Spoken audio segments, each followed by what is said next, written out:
It's a pleasure to introduce Dr. Kevin Erickson. Um, Dr. Erickson is an associate professor and director of clinical research in the section of nephrology at Baylor College of Medicine. He's also a non-resident scholar for the Rice University Baker Institute Center for Health and Biosciences. His research focuses on health economics, policy, and outcomes in kidney disease. And his research has been funded by the NIH and the Agency for Healthcare Research and Quality, as well as several private organizations. Recently, Dr. Erickson has studied the effects of telehealth and nephrologist reimbursement policies, dialysis facility market competition, and dialysis modality choices on healthcare costs, outcomes, and access to care. In addition to his research, Dr. Erickson is also a practicing nephrologist, serves as a medical director of a large safety net dialysis program. Welcome, Dr. Erickson, and thank you again for agreeing to give us this talk. Yeah, thank you. Thank you for inviting me to speak. Thank you, everyone, for participating. So here are disclosures and the agenda for today. So I'm going to first go a little bit into just why these new payment models are necessary. I'll ask for you to humor me for a little bit and let me talk a little bit about payment models outside the kidney space and what we can learn from them. Then I'll talk about integrated care models in kidney space, focusing particularly on models that really encouraged or demanded integration as part of the payment model. So we'll go way back and look at the ESRD managed care demonstrations. We'll look at comprehensive ESRD care model and kidney care choices models. So just to start, why are these models necessary? This figure here shows US healthcare spending as a proportion of gross domestic product. So this is spending in healthcare as a share of all of the goods and services that our country produces. And we can see beginning in 1970 going to 2022, which I think is when this goes through, it's been increasing. So a larger share of all of what our economy does has been devoted towards healthcare, such that in the early 2020s, it was 17%. And this is about double the amount compared to a lot of other rich countries. So what, increased healthcare spending is continuing. Why does this matter? I think there's several reasons why it matters. One, I think this chart illustrates, this shows the healthcare premium for private insurance plans for households, starting in 1999 when it was $5,700 for a household, increasing to 2022 where it was $22,400 per private insurance for a household. This is a big increase. And when you think about median incomes being like $70,000, this is a huge share of people's income that's now going towards healthcare, probably more than they would like. If people could design a system, this is not how they would want to allocate their resources this much towards healthcare. This is just another way of showing that. It shows health insurance in the second sort of shaded area as a share of wages and salaries. And this includes both the employer contribution and the patient's or the family contribution. But it shows that health insurance, again, has been growing as a share of total wages and salaries, such that people have even said this is part of the reason for the long period of wage stagnation that we've had in our country. I think the high spending in healthcare also is important from a government spending standpoint.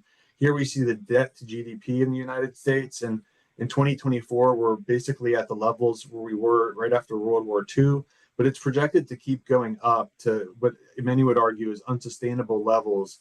And a huge part of that is healthcare spending. Federal spending on domestic and global health programs accounted for 29% of federal outlays in 2023. So it's causing a fiscal issue as well. And, you might say, well, maybe it means we get better quality healthcare, but unfortunately that doesn't seem to be the case in many instances. This is a first paper out of a series of papers that came out of the Dartmouth Atlas, where they looked at variation in healthcare spending, in Medicare spending across the country. And you can see there's a lot of variability from the lowest quintile, which is 5,000 to 7,000 per beneficiary year, to the highest quintile, greater than 9,000. There's all this variation in spending, but the variation doesn't seem to be associated with outcomes. So end-of-life spending was not associated with evidence-based quality measures. Acute care spending was not associated with mortality, functional status, satisfaction in patients with MI, colon cancer, and hip fracture. So we're spending a lot, and our spending doesn't necessarily translate into better quality of care. There's a similar story to this when you look at international comparisons. So all of this led to the current, solution that policymakers have really focused on for the past decade and a half or longer, which is value-based care. So that's sort of the solution to this problem I brought up. Value-based care got sort of catalyzed in 2010 with the passage of the Affordable Care Act. So a major goal of the Affordable Care Act was to increase affordability and quality of healthcare. It created the Center for Medicare and Medicaid Innovation, or CMMI, that had the goal of testing healthcare payment and service delivery models aimed at reducing costs, increasing efficiencies, improving quality in healthcare. So you have these models that are focused on improving value, reducing costs, improving quality. There's been more than 90 value-based payment models demonstration projects by CMMI. And essentially what they do is they link payment to value as determined by cost savings and performance on quality metrics. So some of the models, a lot of them are focused on primary care delivery, but there are definitely some focused on chronic diseases and oncology, and as we'll discuss, kidney space and joint replacement. So this is just a diagram of all of the, most of the value-based payment models that have affected us in especially end-stage kidney disease care. It actually goes farther back, before the Affordable Care Act, to what we heard about in the last talk, the ESRD prospective payment system. That initial bundle in 1982 was a value-based payment model, but then it's continued, with expansion of the bundle, and most recently with what's going to start very shortly, the IOTA model and transplantation. These value-based payment models come in two general flavors. One, which we've already heard about, are bundled payment programs. This was the initial ESRD prospective payment system, the expansion of it in 2011, and then modifications to that expansion. And then the other flavor is integrated care models, which are going to be talking about for the rest of today. Those account for the majority of these different models that have affected us in the kidney space. So we're going to, again, ask for you to humor me for a couple minutes, and just before we go into the kidney models, talk a little bit about some non-kidney models. In particular, I wanted to talk about accountable care organizations. It's important because, one, a lot of the kidney models were developed with this as a framework for structuring the models. But then also, I think there's some lessons learned from accountable care organizations that can help us think about some of the newer kidney care models. So the accountable care organizations are groups of doctors, hospitals, and other healthcare providers who come together to give coordinated high-quality care to Medicare patients. They involve several kind of key components. One is shared savings. So if the provider organization spends less money on patients than would be expected, they receive some of those savings. Instead of the savings all going to Medicare, some of them go to the provider. The models also, at least a lot of them, involve financial risk, and that you would see in like a two-sided model. So if you spend more than is expected, you're responsible for some of those increased expenditures. They all have quality metrics that you need to satisfy, and then generally have a waiver of Medicare service rules, making it easier to kind of try new innovative ways to care for patients. These tend to be things like telehealth waivers, post-discharge home visit waivers, copays, and things like that. So this is just a schematic that I put together to think about these organizations. You have the healthcare provider organization, and this is an example of one that includes primary care doctors, hospitals, and other specialists.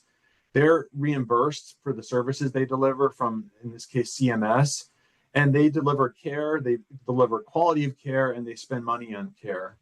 And so if there's less money spent from the organization, or they provide higher quality than expected, they've increased value. And so what these models do is, when that happens, they reimburse for more. And this is sort of another way of looking at the shared savings.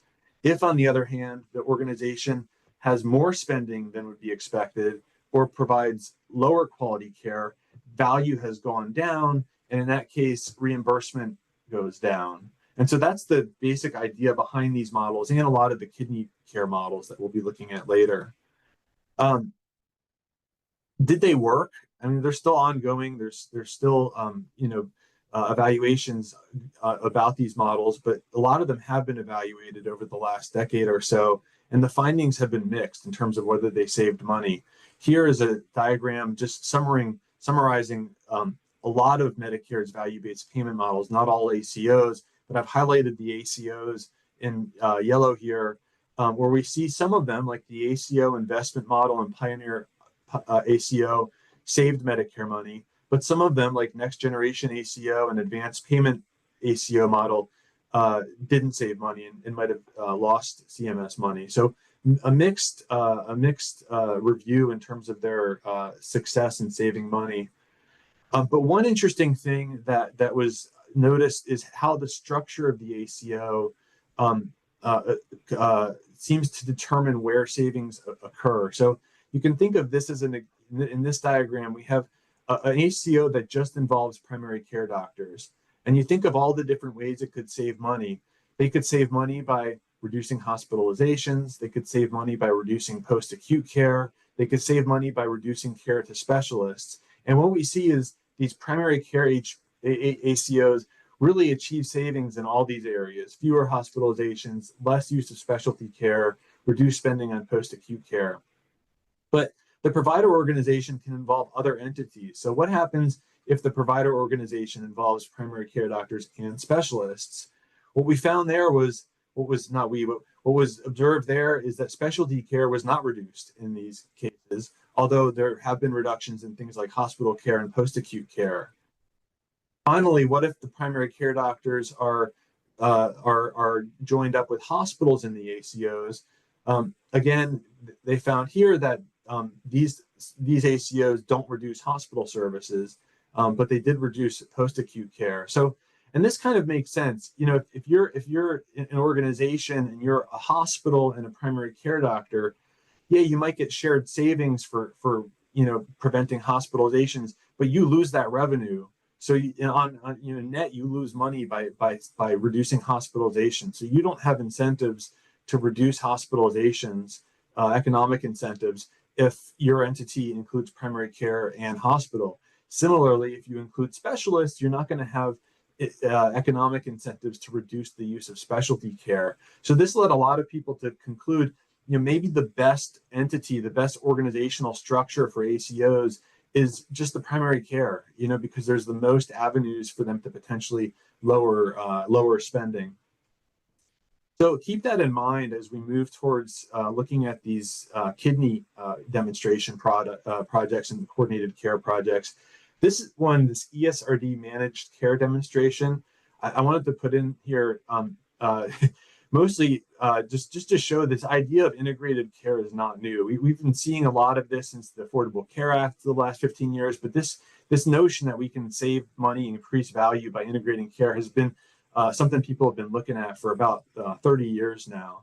This demonstration, managed care demonstration projects, they took place from 1998 to 2001. They involved 3 sites, 3 HMOs, where they basically let patients enroll in these HMOs, but then they required these HMOs to do a number of things to try to integrate care. If you see the highlighted text here, demonstration sites were required to invest in structuring of care delivery in order to better coordinate services and improve outcomes of care and satisfaction. They were required to use a case manager to fully integrate services at the level of the beneficiary. So integrated care definitely was happening back then. Did it work? There was an evaluation using DOPS data of 2 of the 3 programs that were providers that participated. They looked at the first year of participation, and unfortunately, this didn't seem to save CMS money. If you look at this table, you see, for example, the Florida program predicted costs in that first year were $50,000 per patient. Actual costs were $54,000. So these patients there was more spending by CMS on these patients, and the same goes for the California programs. And it was thought that these losses were due to larger benefit practices provided by the sites. So in terms of lessons learned from this first integrated care model, Um, uh, I'd say the big lesson is generating savings is difficult. They had all the bells and whistles, they had the care navigators, and didn't save money. I'll go back. They also looked in this report on quality of life, and this wasn't as rigorous of a study, but there was maybe some evidence of improvement, change in quality of life. A lot of them, the different domains, were positive among patients aligned to these models, where they looked at changes in quality of life to separate comparison groups. They didn't have these positive values, but again, this wasn't rigorously examined. So then this brings us to the next integrated care model, which is the comprehensive ESRD care model. This is known as the CEC model. Before that, it was known as the ESCO. Basically, that framework I showed for accountable care organizations, think of that and apply it to dialysis. And that's what the CEC model is. So it requires dialysis facilities to partner with nephrologists. They're evaluated similar to the ACO on total costs of aligned payments, aligned patients receiving dialysis. If you're in a two-sided CEC model, if you have shared savings, you get to receive some of those savings instead of all of it going to CMS. But if you have higher expenses than predicted, you're also responsible for some of those expenses. Like the ACOs, they also included quality metrics like influenza and depression screening. You had to meet these quality thresholds in order to qualify for savings. These models happened between 2015 and 2021. There were 13 entities that joined in the first wave in 2015, and then in 2017, they allowed another set of entities to enroll, which was 24 of them joined in 2017. This ultimately ended up including 17% of all U.S. dialysis facilities and 13% of Medicare fee-for-service beneficiaries. Interestingly, the number of participants, the number of facilities grew over time. There wasn't a lot of attrition or leaving this model. The majority of participants were in three large dialysis organizations, and they seem to happen kind of geographically over a wide space, including 13 states and DC. So what did the ESCOs do to try to coordinate care and to try to generate savings? They reported a number of things. These were from surveys and field studies that the evaluation reports conducted.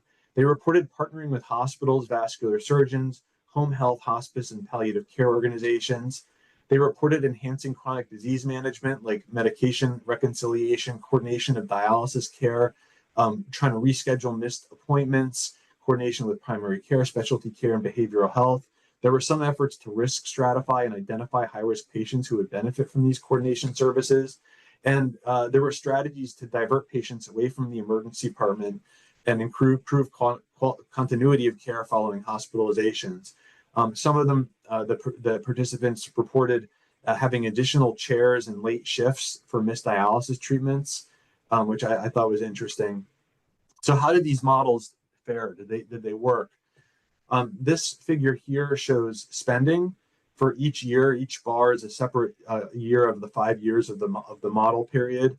And it shows the net spending from a difference in difference analysis in different providers. They're stratified by wave 1 and wave 2.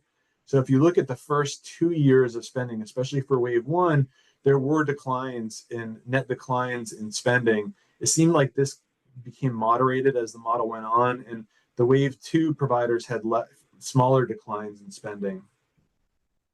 The declines were 143%, sort of combining wave 1 and wave 2. We see 143 per beneficiary month in wave 1. And again, this decline are moderated to $78 saved spending in payment in year 5. Overall, if you aggregate the 5 years, there's an estimated $217 million in Medicare savings from Part A and Part B payment from the model. And this primarily came from decreased hospitalizations and readmissions. But there's a big caveat here. These payment numbers don't include the shared savings and other bonus payments paid to providers. If you add those in, at least there was a study looking at payment years 1 and 2, Medicare actually paid more to participants in this model. So these savings were more than offset by bonus payments and shared savings that Medicare paid. I couldn't find any assessment that looked beyond year 2, but presumably these sort of net loss to Medicare persisted in future years, since the net savings were less in these future years as well. I mentioned this, wave 1 savings were more substantial than wave 2. And two things that are notable is the wave 1s tended to be large dialysis organizations. Wave 2 focused on trying to recruit smaller organizations. And wave 1 were more likely to be two-sided risk models. So whereas wave 2, there was more likely to be, you can share savings, but you're not responsible for payments that are above expected. And so people have thought that perhaps the amount of risk in wave 1 was responsible for greater savings in that group. Just two other things that were interesting. There was an increase in dialysis sessions per beneficiary month among participants in the CEC model, and the odds of rescheduling a missed dialysis treatment increased among ESCO or CEC participants. So again, I think these efforts to get navigators involved, to make dialysis more available, to open up late shifts, seem to have paid off in increasing, decreasing mistreatments, increasing intensity of dialysis, which, my guess is may have contributed to the decline in hospitalizations that was observed. So lessons number 2 and 4 from integrated care model come from the CEC model. Lesson 2, saving money is difficult. It's still difficult. It seems like this is now 2 models that haven't saved CMS money. More intensive and integrated dialysis care can reduce hospitalizations, and more assumed risk may lead to more savings. So in some ways, this model, when we think about the what we learned from the ACOs, this model, what we found makes sense. It's a model focused on dialysis providers. You're not going to be seeing savings in, for example, the cost of dialysis, because there's no economic incentive to reduce the number of dialysis treatments. And then this came up in some of the criticisms to the model. So if you look at the last 2 criticisms, this model may create disincentives for transplant, and there's nothing to encourage prevention of kidney failure. Again, the model is focusing on dialysis, so they're going to reduce costs through things like hospitalizations. They're not going to reduce costs by preventing dialysis or getting people on transplants instead, or at least they don't have explicit economic incentives to do that. So this was the the sort of motivation for the revisions to the CEC model that led to the most recent and ongoing integrated care model, the KCC model. So KCC models started in January 2022. They go through, actually 3 days ago, they announced it's going to go through 2027, so six years. And they try to encourage prevention of kidney failure and smooth transitions to dialysis, home dialysis, and transplantation. So they include a lot of what the CEC models do, but then they also try to include patients with advanced chronic kidney disease, with the idea that if you include those, you might create incentives to have dialysis become less expensive. They put more organizational leadership on nephrologists. There's two basic models: the KCF model, which only involves nephrologists, and then the CKCC model, which involves nephrologists and transplant centers with possible dialysis centers. My understanding is most of them did partner with dialysis centers, which makes them look very similar to the preceding CEC models. There's different options that you can be in from these models, from the CKCC models, that basically vary by how much risk you're assuming. Some other innovative changes or modifications from the earlier CEC model is that it included patients with stages 4 and 5 CKD. There was sort of an updated set of quality measures: optimal starts, patient activation, depression response, expansion of the kidney disease education benefit. It included, I think Dr. Weiner mentioned this in his talk, $15,000 for successful kidney transplants, and then made some other changes to payments. So who joined this model? In year 1, there were 85 participants, 30 KCF or nephrology only models, 55 CKCC, or KCE is the other, because we don't have enough acronyms, that's the other acronym for the CKCC. But between 22 and 2023, there was a near doubling in these KCE entities, leading to nearly 130 participants. I guess at its peak, it was about a third of eligible Medicare beneficiaries were enrolled in one of these models. Then beginning in 2024, there started to be attrition. By the 2025, CMS reports that there's 90. So we've gone down from 130 to 90 participants, 76 in the CKCC and 14 in the nephrologist-only KCF models. Participating practices were larger, more likely to have participated in CEC models. What did they do? A lot of the same stuff that we saw with the CEC models, but then some additional things. They formed relationships with dialysis facility care coordination organizations, created interdisciplinary teams to assist in care coordination, hired nurse navigators and population to help with population management, offered benefit enhancements such as no copays and for patient education services and telehealth. They started screening for health-related social needs, direct interventions to address low patient activation, which was one of the quality measures, and collaborated with mental health providers, again, probably to focus on these depression quality measures. These are some reports out now from what different KCC providers did. This was an interesting one. One of the KCF providers started a neuropsychology clinic to try to improve mental health.